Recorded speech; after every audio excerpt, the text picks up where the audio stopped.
Hello everyone, this is Nilesh Kumar Gupta and you are watching LG Physics classes. Well, पिछले term पे मैंने आपको diamagnetic substance, paramagnetic substance और paramagnetic substance के properties बताए थे और मैं उम्मीद करता हूँ वो प्रॉपर्टीज सभी लोगों को क्लियर है। आगे बढ़ते हैं। इसके बाद हमारे सामने अगला क्वेश्चन है, डिफाइन क्यूरी टेम्परेचर।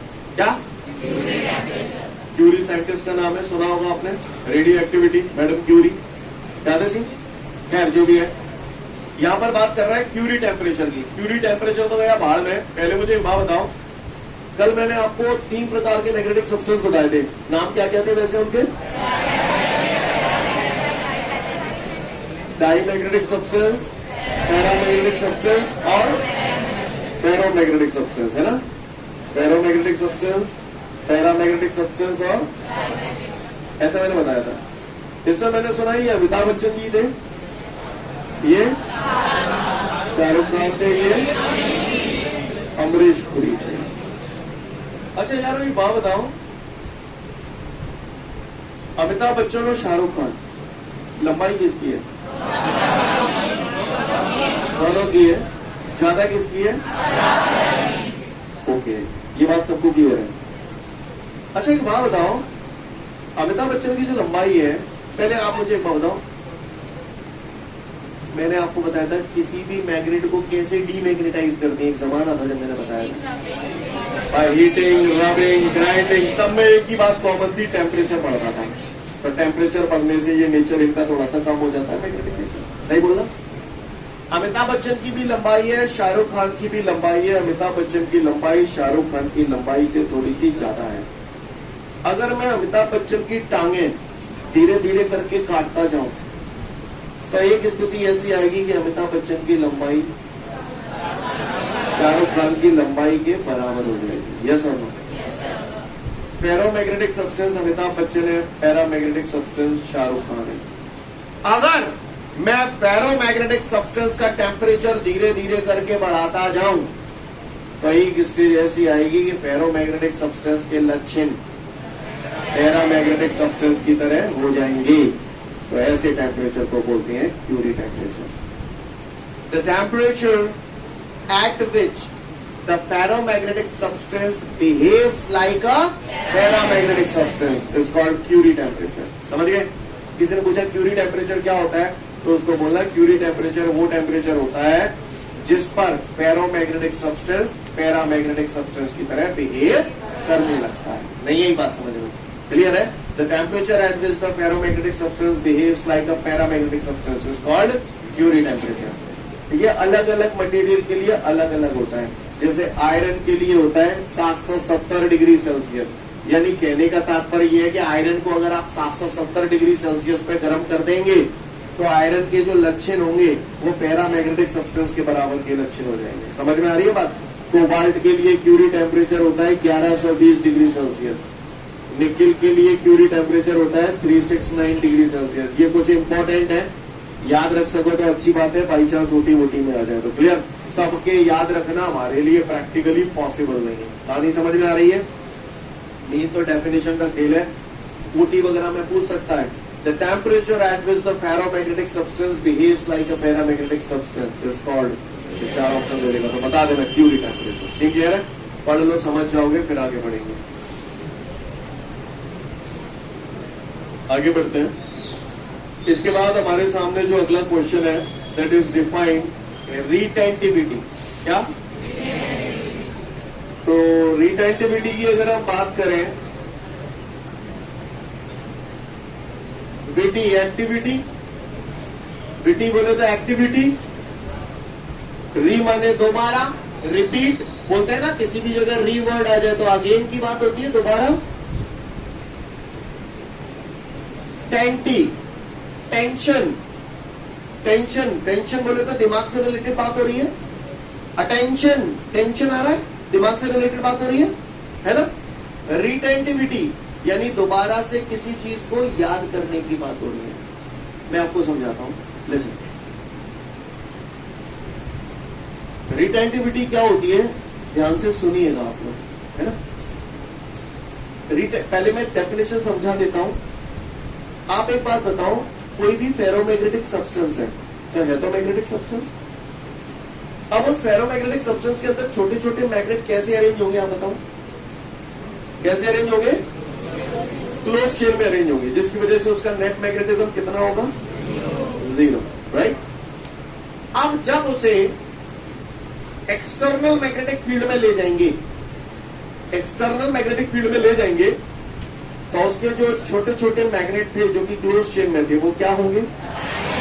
अलाइंड वे में अरेंज हो जाएंगे, जिसकी वजह से उनके अंदर मैग्नेटिज्म का लक्षण आ जाएगा, राइट गाइस, है ना। लेकिन जब उस फेरोमैग्नेटिक सब्सटेंस को मैग्नेटिक फील्ड में ले गए तो उसके अंदर लक्षण आ गए काहे के? मैग्नेट के, है ना। लेकिन जैसे ही आप उसे वहां से बाहर निकालेंगे तो फिर से वो क्लोज चेन बन जाएगी, लेकिन उसका मैग्नेटिज्म पूरे तरीके से लॉस नहीं होगा। इसके बावजूद भी उसमें अभी थोड़ा बहुत मैग्नेटिज्म रह जाता है। ऐसे मैग्नेटिज्म को जो थोड़ा बहुत रह जाता है उसे बोलते हैं रेसिडुअल मैग्नेटिज्म। क्या बोलते हैं? क्या बोलते हैं? और इस फिनोमिना को बोलते हैं रिटेंटिविटी। क्या बोलते हैं? सीधा फंडा बताता हूं, समझने की कोशिश करना। गर्मी की छुट्टियां होती हैं, आप नानी के यहाँ जाते हो 1-1, 2-2 महीने के लिए। अब नहीं जाते, छोटे में जाते थे। और आपने देखा होगा नानी के यहाँ जाने के बाद कितना अच्छा लगता है, हर चीज के लिए नानी बचाती है हमको, है? और उसके बाद जब हम वापस घर लौट के आते हैं तो 4-6 दिन तक तो पैसा ले, तो 4-6 दिन तक तो हमारा मन ही नहीं लगता है। हाँ, 4-6 दिन तक हमारा मन नहीं लगता है। क्यों नहीं लगता? क्योंकि नानी के यहाँ की यादें आ रही होती हैं। हाँ, दोबारा आप रिटेंशन करते हैं, अरे नानी क्या ऐसा होता था, नानी क्या वैसा होता था, बड़ा गुमसुम से रहते थे हम लोग, राइट, है ना। तो यानी आप नानी के घर से आ चुके हो, आने के बावजूद भी आपके दिमाग के अंदर नानी के घर की यादें बनी हुई हैं। किसको बोलते हैं? रिटेंटिविटी। नहीं, यही बात समझ में क्लियर? पिताजी रोज देख रहे होते जो मोड़ा पढ़ ले कचुना 24 घंटा नानी नानी कर ले करते, तो पिताजी ने लगे करपटी में 4-6-8-10 इतने करते, तो वैसे ही यादें जो होती हैं वो निकल जाती हैं, है ना। पिताजी के जो थपर्रे होते हैं वो हमें मजबूर कर देते हैं रही सही यादों को निकालने के लिए। ये बोला समझ में है? इन द सेम वे किसी भी फेरोमैग्नेटिक सब्सटेंस को एक्सटर्नल मैग्नेटिक फील्ड से निकाल लेने के बावजूद उसके अंदर थोड़ा बहुत मैग्नेटिज्म शेष रह जाता है। ऐसे मैग्नेटिज्म को बोलते हैं रेसिडुअल मैग्नेटिज्म, और इस फेनोमेना को बोलते हैं retentivity. The property of the ferromagnetic substance, listen everyone carefully, the property of the ferromagnetic substance to remain magnetised even on the removal of external magnetic field is called retentivity. नहीं, यही बात समझ। Ferromagnetic substance को external magnetic field से निकाल लेने के बावजूद उसमें मैग्नेटिज्म बने रहने का गुण रिटेंटिविटी कहलाता है। The property of the ferromagnetic substance to remain magnetised even on the removal of external magnetic field is called retentivity. Clear?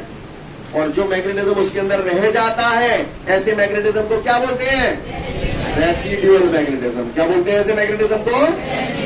Residual magnetism. I hope you understand. Clear? अगर किसी ने पूछा रिटेंटिविटी क्या होता है तो मैं बता दूंगा आपको, the property of the ferromagnetic substance to remain magnetised even on the removal of external magnetic field is called retentivity. Clear? और जो रिमेनिंग मैग्नेटिज्म रह जाता है उसे बोलते क्या है? Residual magnetism. नहीं, यही मेरी बात समझ में सीख क्लियर है? कोई दिक्कत? और सुनो, लग यार एक ही शॉट में निपटा रहा हूं सारी चीजें, गौर से सुनिएगा। यहां तक बात समझ में आई सभी को? इधर देखिएगा गौर से। मान के चलिए ये सपोज करिए एक्सटर्नल मैग्नेटिक फील्ड है, इसमें मैंने कोई फेरोमैग्नेटिक सब्सटेंस रखा। समझना मेरी बात को। तो फेरोमैग्नेटिक सब्सटेंस को एक्सटर्नल मैग्नेटिक फील्ड से मैंने निकाल लिया, तो यहाँ पर थोड़ा बहुत मैग्नेटिज्म ये रह गया है। यहाँ से निकालने के बाद सपोज करिए इसके अंदर मैग्नेटिक फील्ड रह गया 2 न्यूटन पर एम्पियर मीटर का। ठीक है भैया? क्लियर? ये कौन सा मैग्नेटिज्म है? रेसिडुअल मैग्नेटिज्म, है ना। और इस फेनोमेना को बोलते क्या है? रिटेंटिविटी। अब ये बचा खुचा मैग्नेटिक फील्ड जो बचा है, आप मुझे बताओ, ये एक ऑब्जेक्ट है, कुत्ता जाए जालंग खेच रो 5 न्यूटन थी, और मैं ना चाह रहा हूँ कि जो जालंग जाए तो मोलता करना पड़ेगा। 5 न्यूटन की ताकत जालन लगानी पड़ेगी।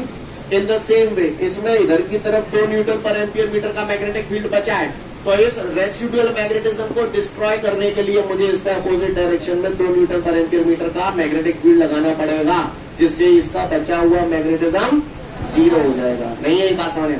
तो ये जो मैग्नेटिक फील्ड आप लगा रहे हो, ये काय के लिए लगा रहे हो? रेसिडुअल मैग्नेटिज्म को डिस्ट्रॉय करने के लिए। तो ऐसे मैग्नेटिक फील्ड को बोलते हैं कोएर्सिव फील्ड।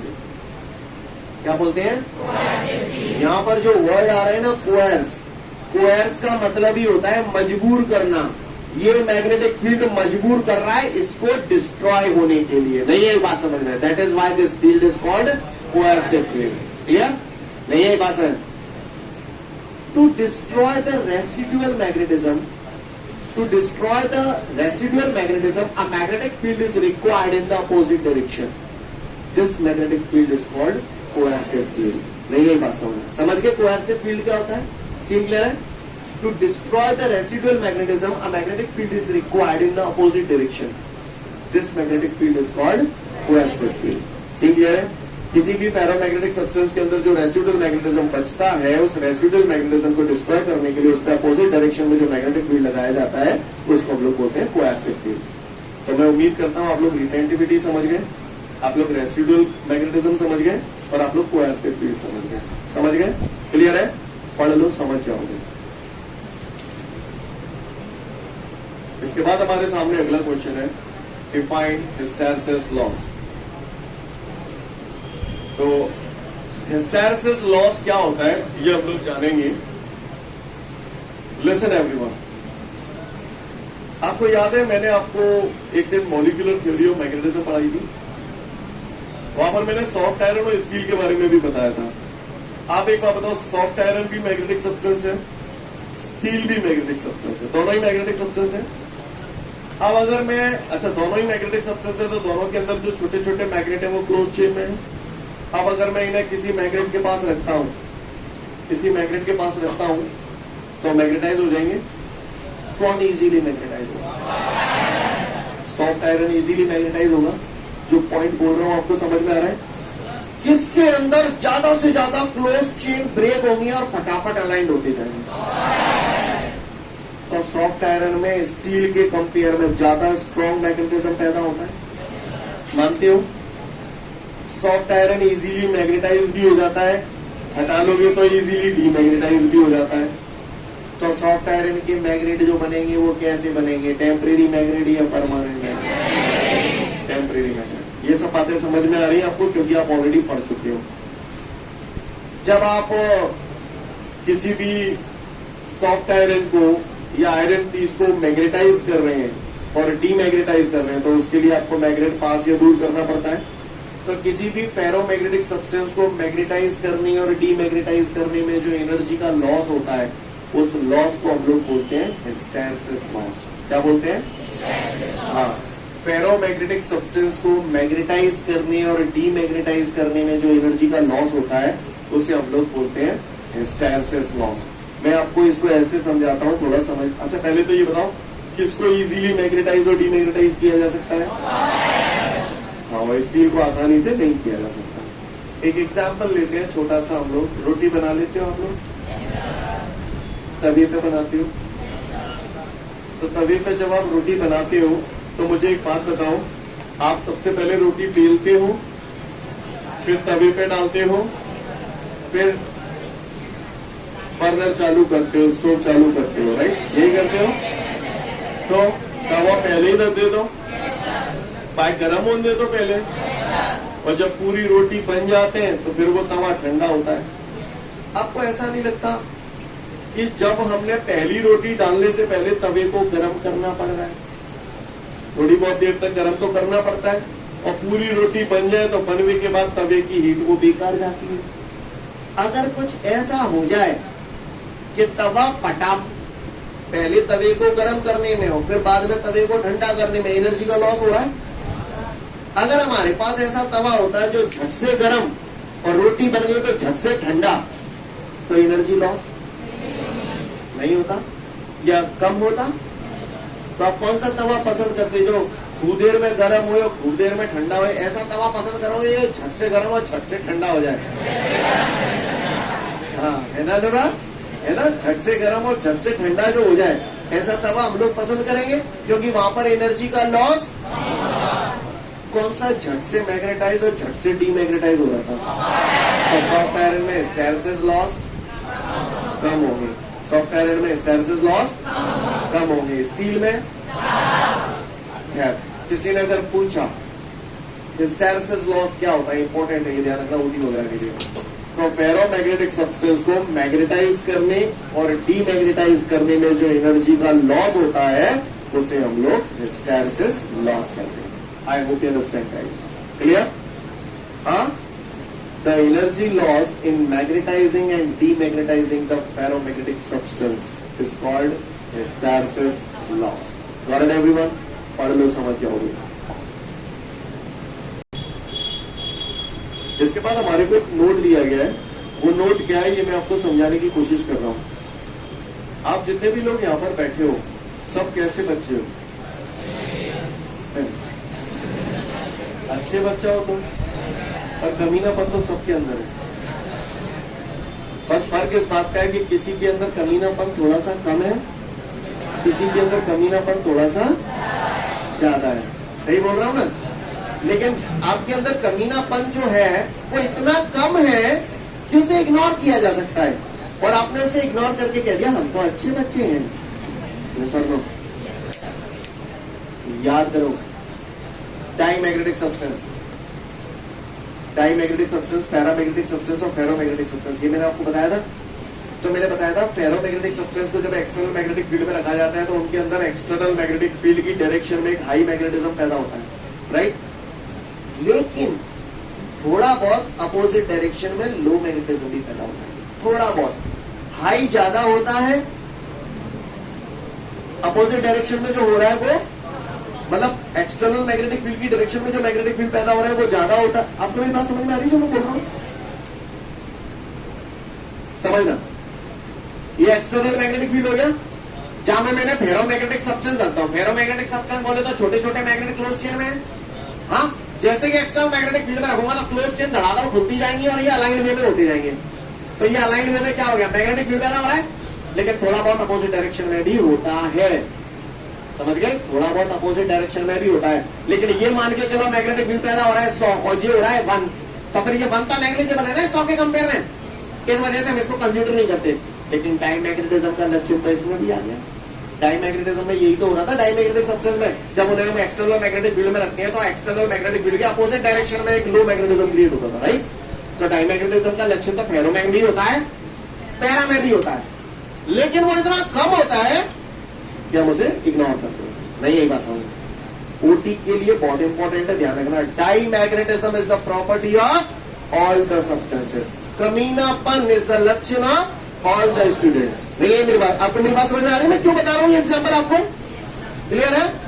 तो diamagnetism is the property of all the substances. Diamagnetism का जो लक्षण होता है वो पैरा में भी होता है और फेरो में भी होता है, लेकिन वो होता इतना कम है कि हम लोग उसे ऑलमोस्ट नेग्लिजिबल कंसीडर करते हैं। समझ में आ रही है बात?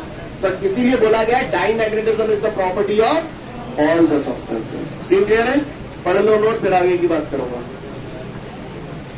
इसके बाद हमारे सामने अगला क्वेश्चन है, compare the properties of soft iron and steel. Hello, ये मैं अवेल आपको बता चुका हूं हिस्टैरिसीस लॉस में। आप बताओ, सॉफ्ट आयरन और स्टील की बात में कंपैरिजन कर रहे हैं हम लोग, किसको इजीली मैग्नेटाइज और डीमैग्नेटाइज किया जा सकता है? स्टील को उतनी जल्दी नहीं किया जा सकता, यानी सॉफ्ट आयरन को इजीली मैग्नेटाइज और डीमैग्नेटाइज किया जा सकता है as compare to steel. Steel को उतना इजीली नहीं किया जा सकता। तो बताओ, सॉफ्ट आयरन इजीली मैग्नेटाइज और इजीली डीमैग्नेटाइज हो रहा है, तो इसका मतलब टेम्परेरी मैग्नेट सॉफ्ट आयरन के बनेंगे। ये सब आप पहले भी पढ़ चुके हो, राइट? और स्टील के कैसे मैग्नेट बनते हैं?